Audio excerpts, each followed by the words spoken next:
Greetings, I'm Chef Jeff coming to you from the Pizza Today kitchens. You know, when I teach people when they're creating a menu, it's important to use your ingredients in as many ways as you can to minimize your waste and to increase your profitability. So one of the ingredients that we have in our pizza shops that we make almost every day and have plentiful is our pizza dough. And so many times we think that we can only use that for pizza. So today I wanted to share with you some different ways to use your pizza dough. And I did a seminar in Las Vegas, and our article in the magazine is called "I Didn't Know My Pizza Dough Could Do That." So the first thing I want to do with you today is share some different ideas. First, we're going to show you the difference between a calzone and a stromboli. I know different restaurants will call a stromboli when it's really a calzone. So I want to show you, in my world, the difference between the two.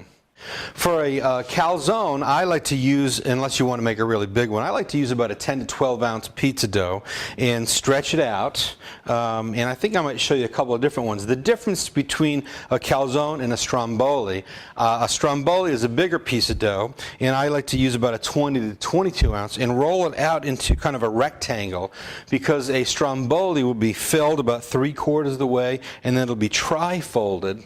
And what that does is it allows you to, it holds your fillings in and allows you to slice it and present it on platters, versus a calzone is something that you really can't do that with. But a calzone is really an empty canvas. A calzone can be filled with anything that you want, and it's important. I'm going to share this information while I'm filling my stromboli and calzones.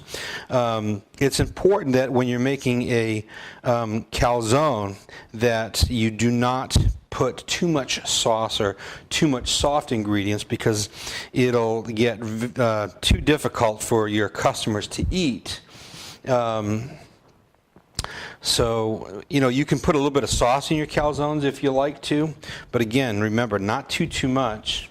So I'm going to put some pepperoni down. We're going to get some salami down, and you'll notice the stromboli will hold much more filling than the calzone. And a calzone, you really want to just fill the bottom half, and you do want to bring your fillings right down to the edge of the dough.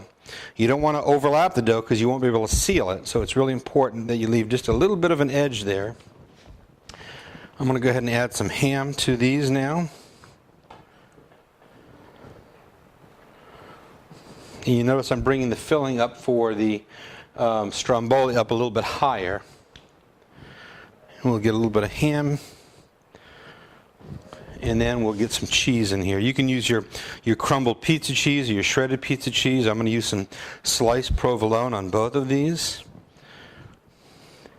Now, if you want to add a little bit of sauce, you can do your calzone. It is not necessary. One of the other things that people will tell you is that you should egg wash your dough so it'll seal better. I don't feel that that's necessary. I just kind of fold over the dough, and with great strength, with all my might, just push the dough. As long as there's not too much flour there to keep it from separating, I just push right down. Before I seal the last bit, I'll push any air out that I can. So you have a really good seal. And here's the trick to a calzone. Very important before you bake it to make a slit, because as it starts to heat up on the inside, steam will develop and it's going to want to escape. And if there's no slit there, then the steam will push a hole through your seam. It's going to find the path of least resistance. So that's why I have the little slit on the top.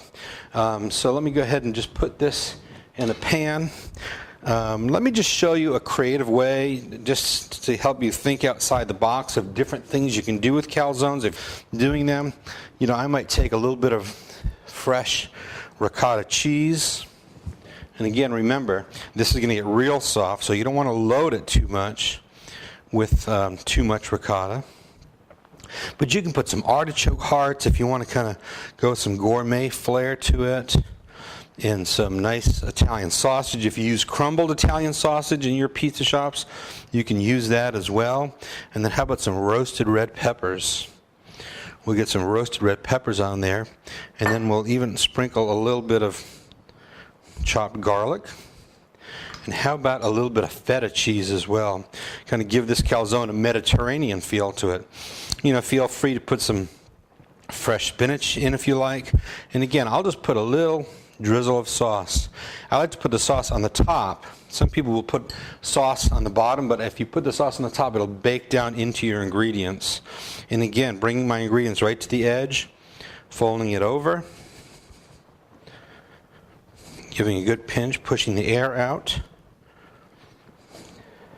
Now it's very important the other reason it's important to bring the ingredients to the edge is because if you have too much dough with no filling, remember that's going to be their first bite, and if they're biting into the end of the calzone and it's just all bread or all dough, they won't enjoy it as much as if they bite into some filling. One of the other things I like to do is kind of just shape my calzones, give it a little smile, if you will. So let me put that in the pan. We're going to get those baked off. But before we put those in the oven, let me show you how you should fold your strombolis. So I'm going to bring this up about 2/3 of the way. So I'm not covering the stromboli. And then I'm going to fold it in. And you'll notice that the seam now is going to be on the bottom. And you can also brush off your excess. But I'll flip this over. And I'll stretch the ends and then bring them in. And with that same concept, get the excess flour off, and then just push that seal down good and firm. I use strombolis for a lot of catering. And again, that extra fold on the inside will allow me to slice that.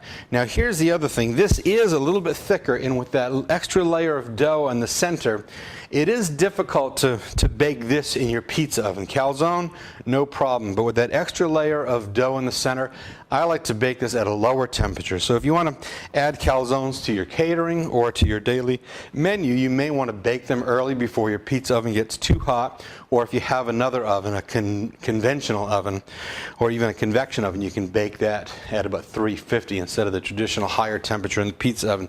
Because it might look good in the pizza oven, but then that middle layer of dough will still be raw. So I'm going to get these baked off, and we'll come back to you and show you the finished product. All right, these are gorgeous.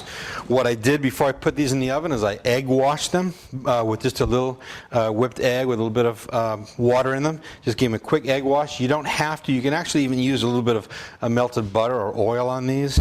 These took only about 10, 12 minutes in the pizza oven, and this took Stromboli, it took about half an hour or so at 350 degrees. And as soon as it cools down, it's important to let that cool down, then you can slice it and kind of arrange it on a platter for your catering with a little marinara for dipping. Very, very popular for catering. And I can usually get about 20 slices out of one of these. So I hope you try these. I hope you get creative with your calzones. Remember, not too much sauce.